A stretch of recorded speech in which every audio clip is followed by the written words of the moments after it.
24 மணி நேரத்தில் கட்டி முடிக்கப்பட்டு பயன்பாட்டுக்கு வந்த இரும்பு பாலம்.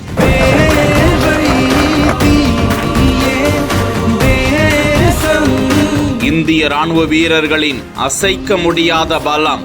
சிக்குண்டவர்களை அழைத்து வரும் பணியில் மீட்பு படை. 2ஆம் உலகப் போரில் பயன்படுத்தப்பட்ட பெய்லி பாலம் வயநாட்டிலும் உதவும் சிறப்பு.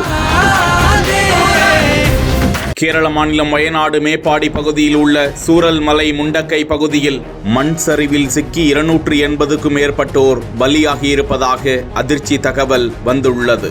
மீட்பு பணிகளில் ராணுவம், பேரிடர் மீட்பு குழுவினர், தீயணைப்பு துறை, காவல்துறை, மனித நேயர்கள் ஏராளமானோர் பல மணி நேரங்களாக இரவு பகலாக ஈடுபட்டு வருகிறார்கள். இந்த நிலையில் மேப்பாடி பகுதியில் இருந்து 12 கிலோமீட்டர் தொலைவில் உள்ள சூரல் மலையிலிருந்து முண்டக்கைக்கு சாலி ஆற்றின் நடுவே தற்காலிக பாலம் அமைக்கும் பணியை இந்திய ராணுவத்தின் பொறியியல் பிரிவான மெட்ராஸ் இன்ஜினியரிங் குரூப்பை சேர்ந்த 200க்கும் மேற்பட்ட ராணுவத்தினர் அந்த பெய்லி பாலத்தை கட்ட தொடங்கினர். பாதிக்கப்பட்ட பகுதி, வெள்ள பாதிப்பு உள்ள பகுதி, அந்தந்த பகுதிகளுக்கு ஏற்ப விரைவாக இந்த பாலத்தை எடுத்துச் சென்று தற்காலிக பாலத்தை அமைக்க முடியும் என்ற நிலையில் வயநாட்டிலும் பேரிடர் காலத்தில் விரைந்து தற்காலிக பாலத்தை அமைத்து அதில் தற்போது வாகனங்கள் சென்று வருகின்றன.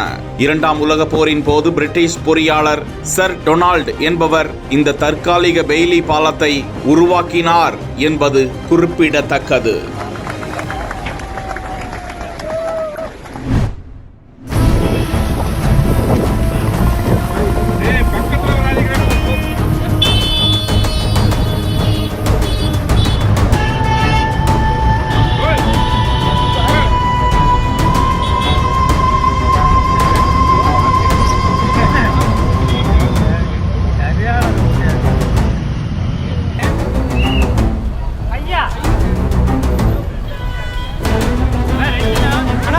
ரெண்டு